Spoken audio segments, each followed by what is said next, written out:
11:08-ին է եղել ահազանգը, որ նշված առևտրի կենտրոնի սննդի կետում է բռնկվել հրդեհ, անմիջապես դեպքի վայր են ժամանել փրկարար ծառայության մարտական հաշվարկներ, բիս 1 կանչով, այս պահին հայտարարվել է հրդեհի բարդության թիվ 3 կանչ, այս պահին աշխատում են այստեղ հրդեհաշիժման աշխատանքների ներգրաված են 14 մարտական հաշվարկ, հրդեհաշիժման աշխատանքները ինչպես տեսակ ղեկավարում է փրկարար ծառայության տնօրենը, այդ պահին քաղաքացիները տարհանվել են, մինչ շեշտ փրկարարների ժամանելը արդեն սկսել է տարհանումը եւ այս պահի դեպքում կարող եմ ասել, որ տուժածների վերաբերյալ դեռ տեղեկություններ չունենք։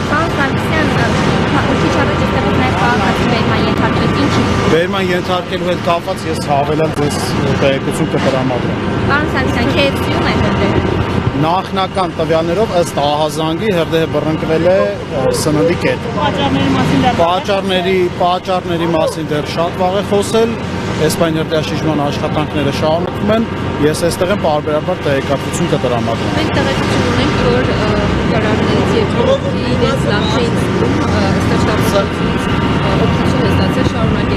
Ծխահարության հետևանքով նախնականով 2 հոգի էին, այո, բայց ընթացքում էլ եմ ասում կտրամադրենք տեղեկատվություն։ 2 փրկարար ծխահարվել են, հա։